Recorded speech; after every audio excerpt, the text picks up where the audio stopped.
मित्रों नमस्कार। मित्रों, आज की ज्योतिषीय चर्चा में हम बात करने वाले हैं कुंडली के 5वें भाव की। तो सबसे पहले जान लेते हैं कि 5वें भाव से किन किन बातों का विचार करते हैं। तो 5वें भाव से विचार करते हैं शिक्षा का, विद्या का,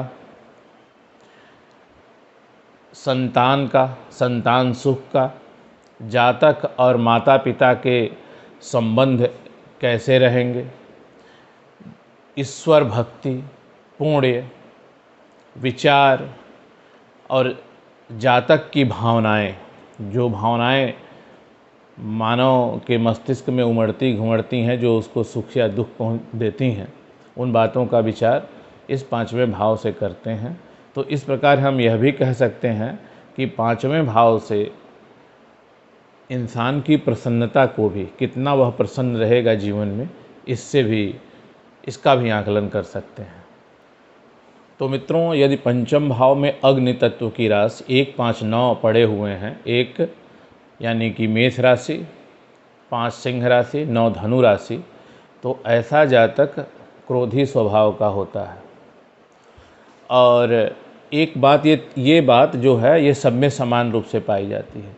इसके बाद यदि मेष राशि है तो जातक क्रोध में अपना ही नुकसान कर बैठता है, और ऐसा जातक का दिमाग तीव्र होने के बावजूद भी पढ़ाई लिखाई में विशेष मन नहीं लगता है। और अगर मंगल की दृष्टि इस भाव पे पड़ जाती है तो ऐसा जातक गणित का बहुत बड़ा विद्वान बन सकता है। उसका जो गणितीय कैलकुलेशन है, मैथमेटिकल कैलकुलेशंस जो होती हैं, वो बड़े सटीक और जल्दी कर लेता है। इसके बाद यदि इसमें सिंह राशि पड़ जाती है तो ऐसा जातक का क्रोध बड़ा लॉन्ग लास्टिंग होता है, उसका क्रोध जल्दी से शांत नहीं होता, और उसके कन्या संतान की संख्या ऐसे जातकों की अधिक हो सकती है। अगर धनु राशि पड़ जाती है तो फिर ऐसा जातक बड़ा एडवेंचरस तरह के शौक़ पालता है। पुराने ज़माने की किताबों में तो लिखा हुआ है घुड़सवारी का शौक़ इस तरीके का। आज इससे आप कार रेस या बाइक रेस या पहाड़ों पे चढ़ना, माउंटेनियरिंग, इस तरीके के शौक़ से भी संबद्ध कर सकते हैं। तो अगर धनु राशि होती है तो इस तरह के शौक़ जातक पालता है। और मित्रों, यदि 5वें भाव में सिंह राशि होती है तो ऐसा जातक अपने से बराबरी वालों को से बैर रखता है। वो उसके अंदर वो सुप्रीमेसी की भावना होती है।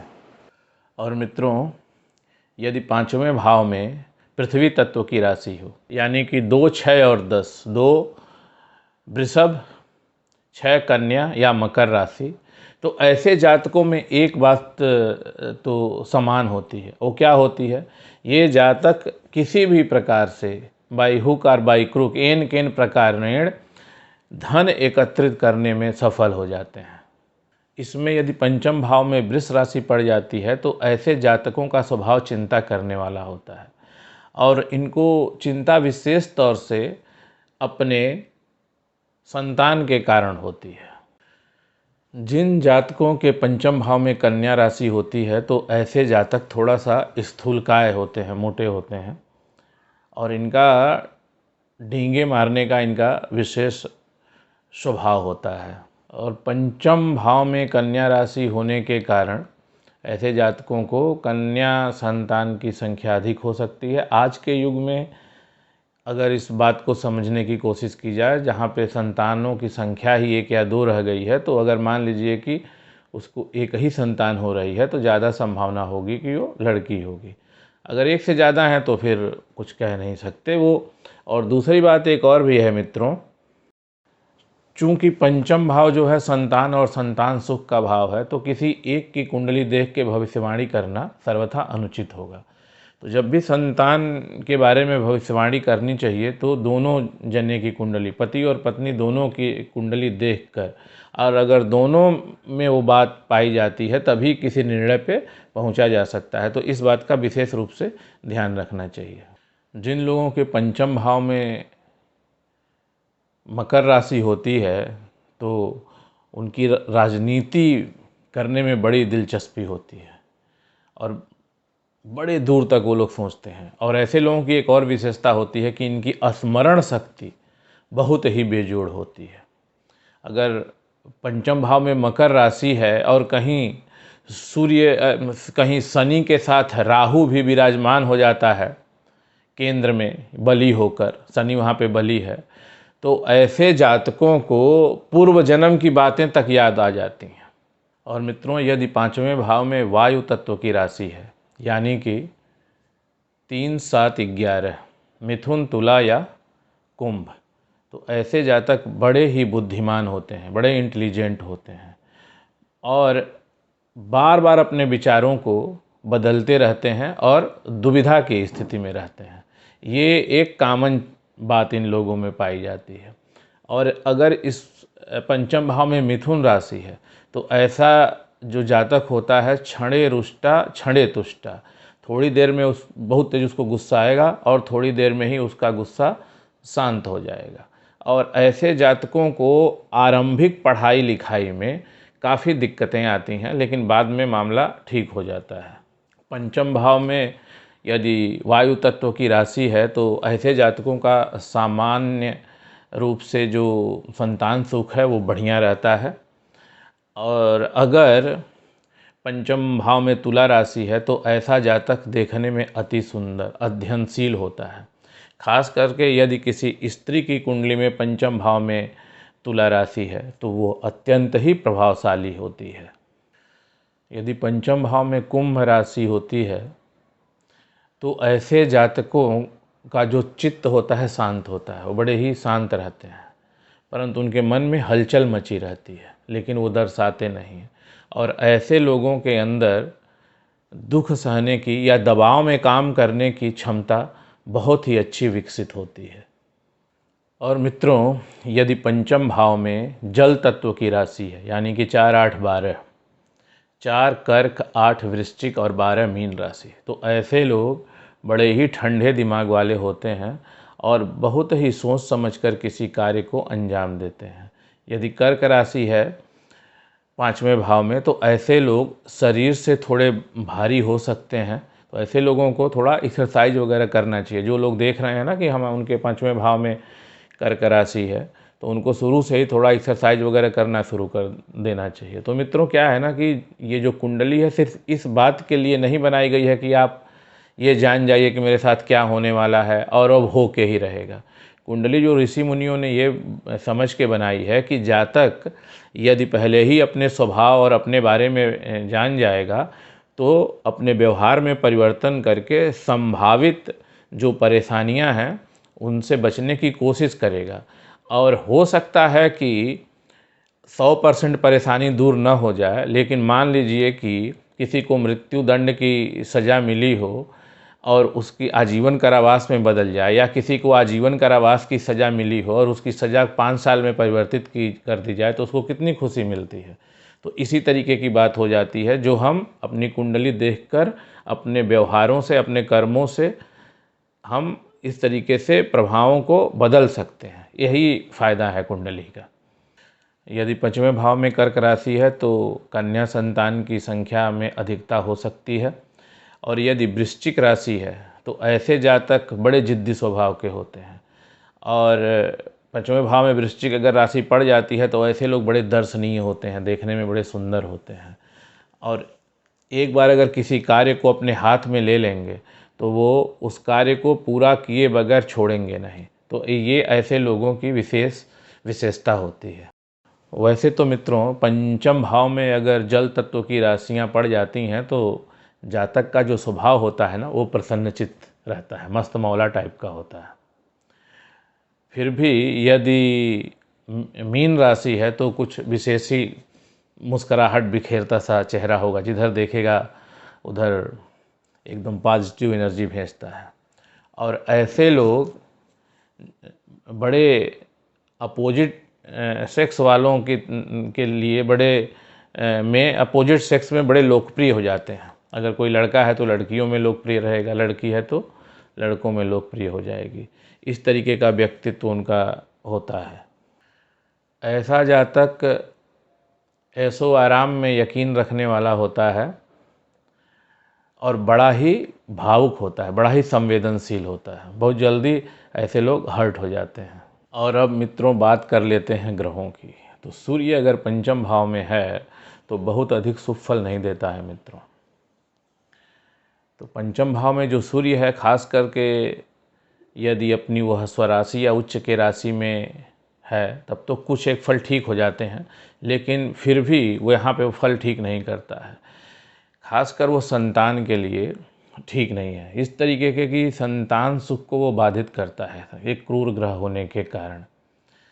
इसके बाद वो पाचन तंत्र पे भी प्रभाव डालता है। जिन जातकों के कुंडली में पंचम भाव में सूर्य होता है उनका पाचन शक्ति ठीक नहीं रहती। इसके अलावा ऐसे जातक प्रसन्नता का अनुभव नहीं करते, बाल्यावस्था भी ठीक से नहीं बीतती और जीवन भर उनको अप्रत्याशित संघर्षों का सामना करना पड़ सकता है। परंतु यदि पंचम भाव में सूर्य बैठा हुआ है और यह बृहस्पति से दृष्ट हो जाता है, तब ये जो सारे मैलिफिक या बुरे प्रभाव हैं वो काफ़ी हद तक, या यूँ कहिए कि लगभग समाप्त ही हो जाते हैं। और मित्रों यदि पंचम भाव में चंद्रमा बैठ जाता है तो सारे कारकत्वों की वृद्धि कर देता है। तो जातक की संतान भी एकदम बढ़िया हो जाएगी, उसकी नौकरी चाकरी भी अच्छी होगी और जातक को संतान का पूर्ण सुख मिलेगा, जातक प्रसन्न रहेगा, जीवन भर ऐशो आराम से उसकी ज़िंदगी कटती रहेगी, कोई चिंता परेशानी, मतलब सब कुछ चकाचक एकदम बढ़िया स्थिति कह सकते हैं। लेकिन सब बढ़िया बढ़िया कहने से पहले एक बार यह भी देखना पड़ेगा कि कहीं किसी क्रूर ग्रह की दृष्टि न पड़ जाए, किसी क्रूर ग्रह की युति न हो जाए, और साथ सबसे जो महत्वपूर्ण है, कहीं राहु केतु चंद्रमा के साथ न बैठे हों, नहीं तो फिर चंद्रमा को काफ़ी हद तक वो दूषित कर देते हैं, खराब कर देते हैं। तो कोई भी फल कहने से पहले ये सारी चीज़ों को हमें देखना चाहिए। यदि पाँचवें भाव में मंगल है तो भी सूर्य के समान ही कुछ कुछ फल होता है, क्योंकि यह भी एक क्रूर ग्रह है, संतान के लिए यह भी ठीक नहीं है, ये वार्सन वगैरह के योग बना देता है। पति पत्नी में संबंधों में भी खटास उत्पन्न कर देता है, जातक को हमेशा स्ट्रेस में रखता है। लेकिन ऐसा जातक के बड़ा ही शूरवीर होता है और परिस्थितियों से बहुत ही डट के मुकाबला करने में विश्वास रखता है। और मित्रों यदि पंचम भाव में बुध विराजमान हो जाता है तो फिर चंद्रमा के समान ही सब कुछ उत्तम ही उत्तम, पंचम भाव के सारे कारकत्वों का सुख मिलता है। जातक की संतान होती है, बहुत ही अच्छी संतान होती है, काफ़ी उन्नति करती है संतान, जातक का मन प्रसन्न रहता है, जातक बुरे से बुरे परिस्थितियों में भी कोई न कोई सलूशन निकाल लेता है, वह जीवन में उच्च पद पर पहुंचता है, जिस फील्ड में भी होता है उस फील्ड में उच्च पद पर पहुंचता है, अध्ययन अध्यापन में उसका मन लगता है, उसकी बुद्धि भी बड़ी तीव्र होती है। तो मित्रों पंचम भाव में अगर बृहस्पति बैठ जाता है तो जैसा कि ज्योतिष की जो मान्य किताबें हैं उसमें बताया गया है कि यहाँ पे बैठ के अपने कार्यकर्तों का पूर्ण फल नहीं देता, यहाँ तक भी कहा गया है कार्यकर्तों का नाश करता है। परंतु मैंने अपने अनुभव से बृहस्पति को यहाँ बैठकर कार्यकर्तों का नाश करते हुए तो नहीं देखा, परंतु यह जरूर यह है कि यहाँ जब बृहस्पति बैठ जाता है तो बहुत ही उल्लेखनीय प्रगति जातक नहीं करता, लेकिन जो पंचम भाव के और सारे कारकत्व हैं उनका सामान्य फल जरूर दिलवा देता है। जैसे जातक की संतान होगी, योग्य होगी, उसके जीवन में रुपया पैसा भी रहेगा, प्रसन्नता भी होगी, सब कुछ रहेगा, लेकिन एक सीमा तक ही रहेगा। लेकिन यहाँ बैठ के जातक नवम भाव को और एकादश भाव को पूर्ण दृष्टि से देखता है, तो इन भाव के कारकत्वों में काफ़ी वृद्धि कर देता है। तो ये दोनों भाव भी बहुत इम्पॉर्टेंट है। तो यहाँ पे जो बृहस्पति नुकसान करवाता है ना, तो नवम और एकादश भावों को पूर्ण दृष्टि से देखकर और साथ में लग्न को भी पूर्ण दृष्टि से देखकर इन सब चीज़ों की भरपाई कर देता है। और मित्रों यदि पंचम भाव में शुक्र बैठ जाए तब तो फिर बल्ले ही बल्ले है। तो ऐसा जातक तो जीवन के पूरे भरपूर सुख लेता है, पूरा मस्त मौला होता है और उसके बहुत सारे मित्र होते हैं। तो मित्रों के साथ एंजॉय करता है, तरह तरह के प्लान, घूमने फिरने का प्लान, ये प्लान वो प्लान हमेशा उसका बनता रहता है। और ऐसे लोग बड़े ही कल्पनाशील होते हैं, तरह तरह की योजनाएं बनाते हैं, तरह तरह की योजनाएं बनाते हैं और उनको पूरा करने में लगे रहते हैं। ऐसे लोगों को कला और साहित्य में विशेष प्रेम होता है, बड़े ही मननशील होते हैं और इनके विचार भी बड़े अच्छे होते हैं। विचारों में किसी के प्रति ये कटुता नहीं रखते, इसीलिए लोग इनसे राय वगैरह लेने के लिए भी आते रहते हैं। तो इनके पास इन सब चीज़ों की, मित्रों की, सहयोगियों की का कभी अभाव नहीं रहता। संतान और संतान सुख भी सामान्य रहता है। तो सब कुछ बढ़िया ही बढ़िया है। और मित्रों, शनि यहाँ पे अच्छा फल नहीं करता। तो शनि अगर यहाँ पे बैठ जाता है ना, तो मानव मस्तिष्क को भटका कर रखता है। मानव ऊल झलूल जो है दिमाग में उसके ख्यालात आते रहते हैं और ऐसी अनर्गल बातें, छोटी छोटी बातों को लेके वो बाल की खाल निकालता रहता है। तो काफ़ी वो इस तरीके से दुखी हमेशा रहता है और दुख भी उसको कोई देता नहीं है। वो कोई बात कुछ कहेगा, उसकी बाल की खाल निकालने के चक्कर में वो दुखी हो जाएगा।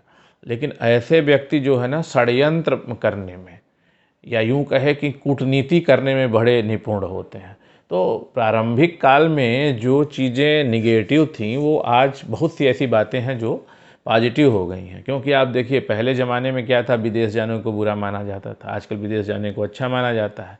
ऐसी बहुत सी और भी बातें हैं।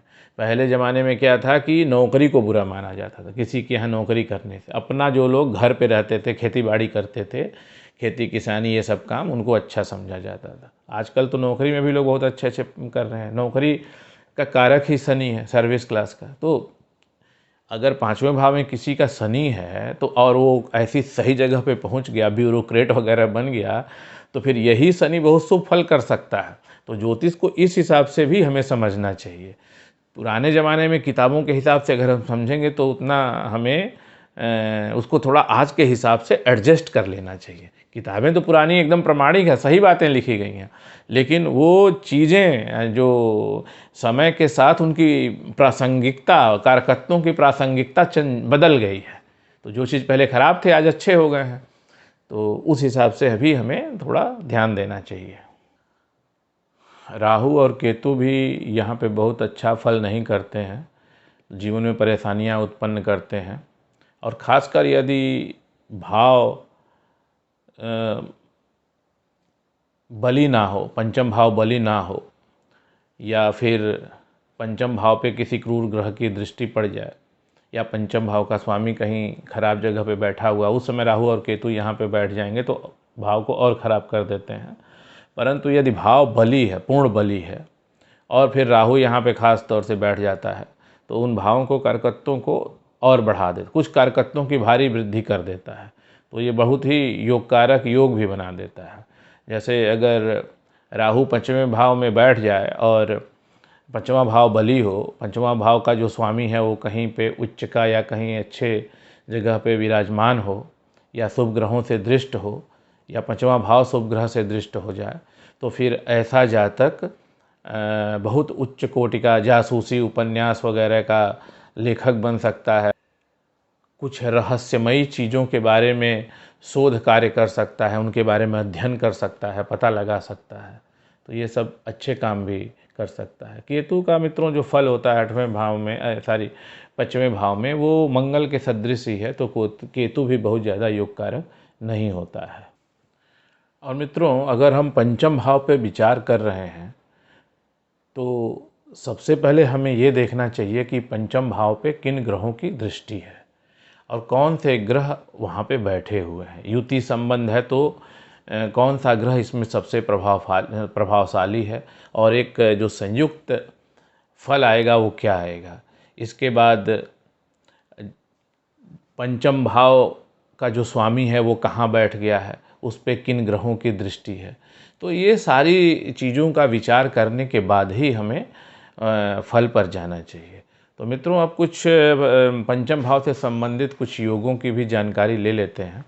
तो ज्योतिष की किताबों में ऐसा बताया गया है कि यदि लग्नेश और पंचमेश आपस में भाव परिवर्तन कर लें, या यूँ कहें कि राशि परिवर्तन कर लें। राशि परिवर्तन का मतलब ये है कि मान लीजिए कि लग्नेश पंचम में बैठ गया और पंचमेश जाके लग्न में बैठ गया, तो इसको दत्तक पुत्र योग माना गया है कि मतलब उसको गोद ले आओ, पुत्र जो है या पुत्री जो है वो गोद लेता है, ऐसा मानो। तो बात ये है ना मित्रों कि ये जो किताबें लिखी गई हैं पुराने काल में लिखी गई हैं, परंतु आज के युग में अगर हम इसको जोड़ें तो इसका मतलब सिर्फ ये हुआ कि वो जातक इतना प्रभावशाली या इतना उदार या इतना संपन्न होगा कि वह अपने बच्चों के साथ साथ 2-4 बच्चों को और भी शिक्षा दीक्षा के क्षेत्र में या अपने पुत्रों के समान ही परवरिश कर देगा।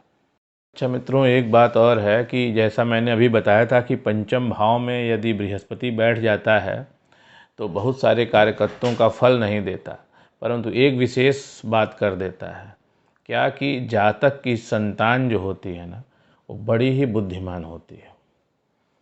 जितना बुद्धिमान जातक होता है उससे ज़्यादा बुद्धिमान उसकी संतान हो जाती है। तो ये एक विशेष बात जुड़ी हुई है बृहस्पति के साथ यदि वो पंचम भाव में विराजमान हो जाता है। मित्रों, पंचमेश यदि गुरु और बुध से युक्त होकर या किसी एक से भी युक्त हो जाए और कहीं केंद्र में या त्रिकोण में विराजमान हो जाता है तो ऐसे जो जातक होते हैं ना बड़ी ही तीक्ष्ण बुद्धि होते हैं। आप पूरी बात कंप्लीट नहीं करेंगे वो आपकी बात समझ जाएंगे, इशारों की भाषा समझ जाते हैं ऐसे लोग। तो मित्रों, यदि पंचम भाव बली है और शुभ ग्रहों से युक्त या दृष्ट है, पंचमेश कहीं शुभ भाव में बैठा हुआ है या स्वराशि या उच्च का होकर बैठा हुआ है, अगर किसी भी तरीके से पंचम भाव बली हो जाता है तो हमें क्या क्या अच्छे फल मिल जाते हैं। जातक जो होता है उसकी संतान अच्छी होती है, संतान आज्ञाकारी होती है, उसकी संतान से संबंध मधुर रहते हैं, वह स्वयं पढ़ाई लिखाई में तेज होता है, बुद्धिशाली होता है, वह प्रसन्नता का अनुभव करता है। तो जीवन में प्रसन्नता का अनुभव कौन करता है? जिसके जीवन में खुशियाँ हों। कुछ लोग स्वभाव भी ऐसा होता है कि वो सब कुछ रहते हुए भी खुश नहीं हो पाते, तो ये भी ग्रहों का ही प्रभाव है। लेकिन यदि पंचम भाव बली है तो ऐसे लोग जो है वो खुशी का अनुभव करते हैं। तो खुशी का अनुभव करने का मतलब उनके अंदर ईर्ष्या वगैरह की भावना जो है वो कम रहेगी। वो अपने में ही मस्त रहने वाले मस्त मौला टाइप के लोग होते हैं और उनका अपने मित्रों से रिश्तेदारों से संबंध अच्छा रहता है, दोस्त यार इन ऐसे लोगों के रहते हैं। तो इस तरीके से वो लोग प्रसन्नता का अनुभव करते हैं। तीक्ष्ण बुद्धि होती ही होती है तो दिमाग के भी मजबूत होते हैं। तो ये सारी चीज़ें इंसान के जीवन में ले आता है पंचम भाव। तो मित्रों, अभी के लिए बस इतना ही। बहुत जल्दी ही एक नए वीडियो के साथ आपके समक्ष पुनः उपस्थित हो जाऊंगा। तो अभी के लिए मुझे आज्ञा दीजिए। धन्यवाद।